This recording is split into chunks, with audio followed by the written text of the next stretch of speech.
नमस्कार दोस्तों, अरविंद सर आप सभी का स्वागत करता हूं अपने यूट्यूब चैनल में। वर्णमाला के पार्ट फर्स्ट में हमने स्वरों से संबंधित सभी प्रश्नों को देखा। इसमें हम व्यंजन से संबंधित सभी प्रश्नों को देखते हैं। देखिए व्यंजन होते क्या है। वे वर्ड जो स्वरों की सहायता से बोले जाते हैं उन्हें व्यंजन कहते हैं। वे वर्ड जो स्वरों की सहायता से बोले जाते हैं उन्हें व्यंजन कहते हैं।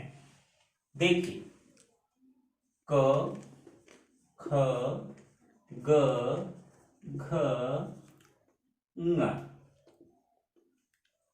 च, छ, ज, झ, य, ट, ठ, ड, ढ, अड़, त, थ, द, ध, न, प, फ, ब, भ, म, य, र, ल, व, बड़ा स, मूर्धन्य स, छोटा स, ह, छ, त्र, ज्ञा, स्र, ळ, ढ़, ज, फ। ध्यान से देखिए ये सभी व्यंजन लिखे हैं।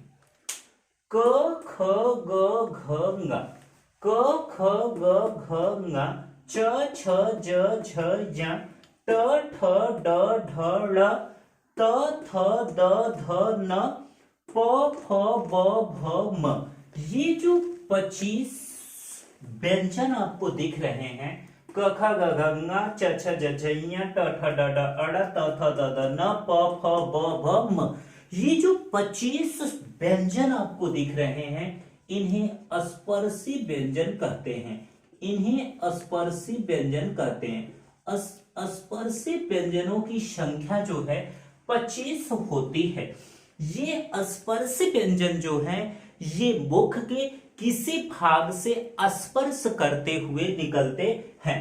देखिए क, ख, ग, घ जो होते हैं इनको क वर्ग, च, छ, ज, झ को च वर्ग, ट, ठ, ड, ढ, ळ को ट वर्ग, त, थ, द, ध, न को त वर्ग और प, फ, ब, भ को प वर्ग कहते हैं। क, ख, ग, घ का उच्चारण स्थान की बात करें क, क, क, क, क, तो क का उच्चारण स्थान जो है कंठ है। तो इस वर्ड जो है इस वर्ग का उच्चारण स्थान जो है कंठ है। क, ख, ग, घ का उच्चारण स्थान कंठ है। च, छ, ज, झ, चा, छा, जा, झ इनका उच्चारण स्थान जो है तालु है। इनका उच्चारण स्थान जो है ये तालु है। ट, ठ, ड, ढ, अड़, ट, ठ, ड, ढ जीभ ऊपर जाके नीचे आ रही है तो उसे मूर्ध कहते हैं। ट, ठ, ड, ढ का उच्चारण स्थान जो है ये मूर्धा है। ये मूर्धा है। त, थ, द, ध, त, थ, द, ध इनका उच्चारण स्थान जो है दंत है। त, थ, द, ध का उच्चारण स्थान दंत है। प, फ, प, भ देखिए ओठ सर जरा प, फ, प, फ इनका उच्चारण स्थान जो है ये ओष्ठ है। इनका उच्चारण स्थान जो है ओष्ठ है। तो हमने देखा क, ख, ग, घ का उच्चारण स्थान कंठ, ज, छ, ज, झ का उच्चारण स्थान तालु, ट, ठ, ड, ढ का उच्चारण स्थान मूर्ध, त, थ, द, ध का उच्चारण स्थान दंत और प, फ, ब, भ का उच्चारण स्थान जो है ये ओष्ठ होता है। अब ध्यान से इसको समझिए कि ये जो क वर्ग है या प्रथम वर्ग है, अब ध्यान से समझिए ये प्रथम वर्ग, द्वितीय वर्ग, तृतीय वर्ग, चतुर्थ वर्ग और ये पंचम वर्ग है। जो प्रथम वर्ग है जिनके उच्चारण में कम सांस निकले उसे अल्प प्राण तथा जिसके उच्चारण में ज्यादा श्वास निकले, ज्यादा श्वास निकले, उसे हम महाप्राण कहते हैं। तो क च ट त प जो होता है ये अल्प प्राण है। ये क च ट त प को अल्प प्राण कहते हैं। ये अल्प प्राण, ये महाप्राण, इसे अल्प प्राण, ये महाप्राण और ये अल्प प्राण है। तो हमने देखा कि जिसके उच्चारण में कम हवा निकले तो उसे अल्प प्राण, तथा जिसके उच्चारण में अधिक हवा निकले उसे महाप्राण कहते हैं। क च ट त प ये अल्प प्राण, महाप्राण, अल्प प्राण, महाप्राण और ये क्या है? अल्प प्राण हैं। अब ध्यान से इसको समझिए। देखिए, जिन व्यंजनों के उच्चारण में कंपन होता है उसे सघोष, तथा जिसमें कंपन नहीं होता है उसे अघोष कहते हैं। ये पहला और दूसरा वर्ग जो है इसको अघोष कहते हैं। अघोष कहते हैं अर्थात इनके उच्चारण में कंपन नहीं होता है। तीसरे, चौथे और पांचवें वर्ग को सघोष कहते हैं अर्थात इनके उच्चारण में कंपन होता है। तो हमने स्पर्श व्यंजन को देखा कि स्पर्श व्यंजन की संख्या 25 है। क ख ग घ ङ च छ ज झ ञ ट ठ ड ढ ळ त थ द ध न प फ ब भ म। स्पर्श व्यंजन जो है क ख ग घ कंठ से, च छ ज झ तालु से, ट ठ ड ढ मूर्ध से, त थ द ध प दंत से, प फ ब भ जो है ये ओष्ठ से उच्चारित किए जाते हैं। पहला अल्प प्राण, फिर महाप्राण, अल्प प्राण, महाप्राण और ये अल्प प्राण है। अघोष जिनके उच्चारण में कंपन न हो, पहला वर्ग और दूसरा वर्ग। सघोष जिनके उच्चारण में कंपन हो, तीसरा, चौथा और ये पांचवा वर्ग। अब आगे देखें, य र ल व को अंत्यस्थ कहते हैं। अंत्यस्थ कहते हैं। य र ल व को अंत्यस्थ कहते हैं। इसमें य व र ल, ध्यान से देखिए, य व जो है इनका प्रयोग जो है स्वरों की भांति भी किया जाता है, इसलिए य व को अर्ध स्वर कहते हैं। अर्ध स्वर कहते हैं। य व ऐसे व्यंजन हैं जिसे अर्ध स्वर कहते हैं। इनका उच्चारण स्वरों की भांति भी किया जाता है, जैसे पढ़ाई, पढ़ाई, पढ़ाई, पढ़ाई। तो य और व को अर्ध स्वर कहते हैं। र को लुंठित कहा जाता है। र को लुंठित कहते हैं। र र र र को लुंठित कहते हैं। ल जो है इसे पार्श्विक कहते हैं। ल को पार्श्विक कहते हैं। ल जो है इसे पार्श्विक कहते हैं। ल ल ल ल के उच्चारण में हवा बगल से निकल जाती है, पास कर जाती है, ल को पार्श्विक कहते हैं। तो हमने देखा य र ल व, य र ल व को सम्मिलित रूप से अंत्यस्थ कहते हैं। इसमें य और व को अर्धस्वर, र को लुंठित और ल को पार्श्विक कहते हैं। अब ध्यान से समझिए, ये आपका जो है बड़ा स, मूर्धन्य स, छोटा स, ह। बड़ा स, मूर्धन्य स, छोटा स, ह को ऊष्म कहते हैं। ऊष्म कहते हैं। छ, मूर्धन्य श, छोटा स, ह को ऊष्म कहते हैं। छ, त्र, क्या, स्र। छ त्र ज्ञ स्र को संयुक्त व्यंजन कहते हैं। संयुक्त व्यंजन जो होते हैं ये 4 होते हैं। ये संयुक्त व्यंजनों की संख्या 4 है। छ त्र ज्ञ स्र को संयुक्त व्यंजन कहते हैं। छ जो होती है, ये छ जो है क और स से मिलकर बना होता है। त्र जो है त और र से मिलकर बना होता है।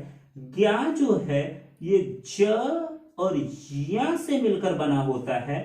स्र जो है ये स और र से मिलकर बना होता है। छ त्र ज्ञा स्र को संयुक्त व्यंजन कहते हैं।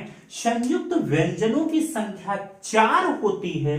छ जो है क और मूर्धन्य श से, त्र जो है त और र से, ज्ञा जो है ज और या से, और श जो है बड़ा श और र से मिलकर बना होता है।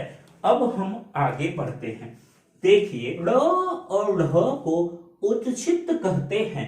जैसे सड़क, सड़क, सड़क। अब देखिए रक, सड़क, कड़क।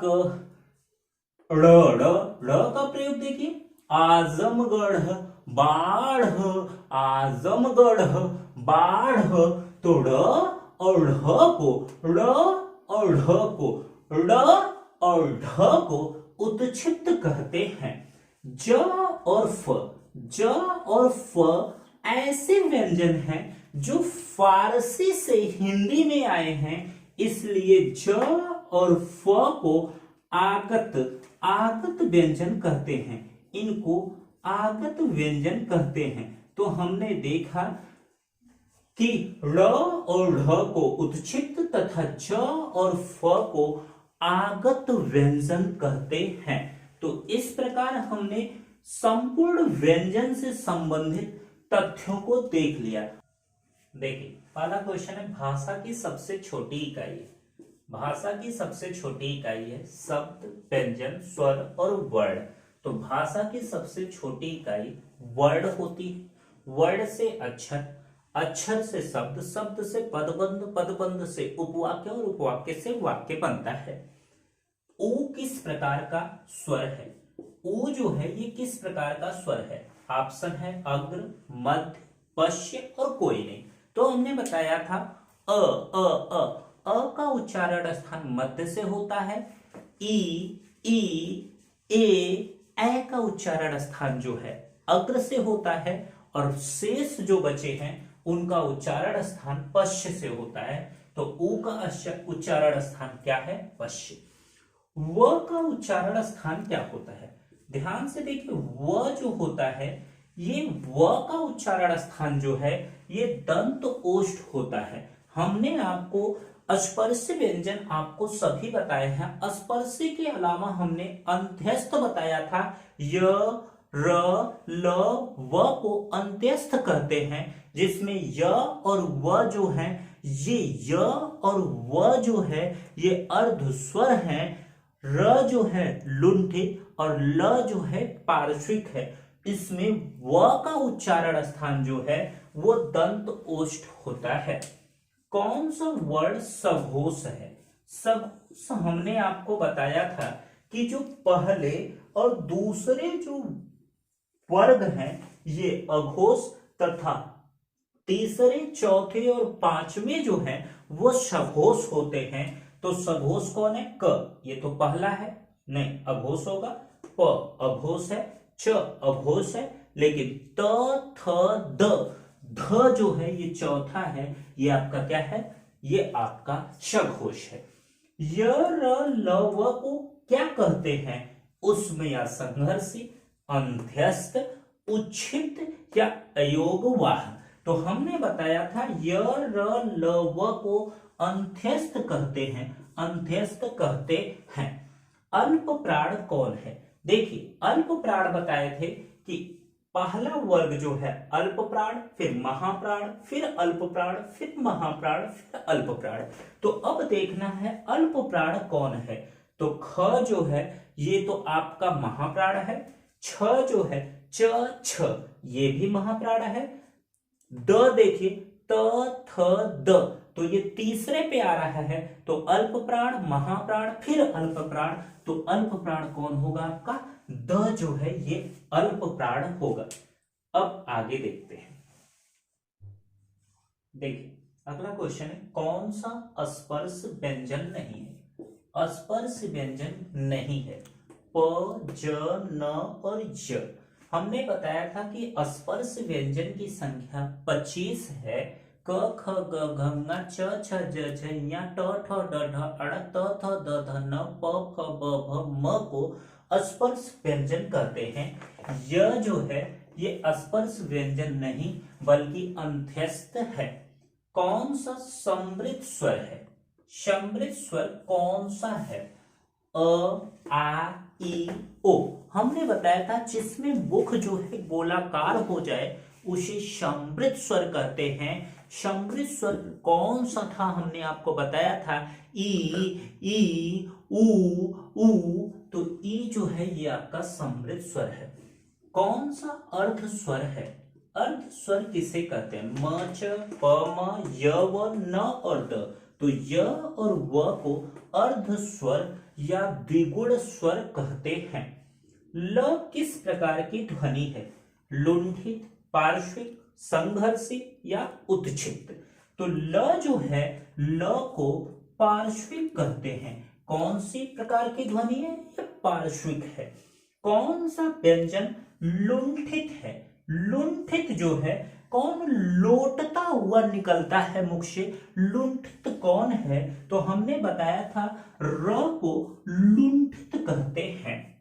कौन सा संयुक्त व्यंजन है, बड़ा स, मूर्धन्य स, ज्ञ और श, तो ज्ञ जो होता है, ये ज्ञ जो होता है ये आपको ज और या से मिलकर बना होता है। ज्ञान जो होता है ज और या से मिलकर बना होता है, ये ज्ञान जो होता है इसे संयुक्त व्यंजन कहते हैं। तो इस प्रकार हमने वर्णमाला से संबंधित सभी प्रश्नों को देख लिया। अब हम अगले वीडियो में मिलते हैं किसी नई टॉपिक्स के साथ। तो आज के लिए बस इतना ही, धन्यवाद।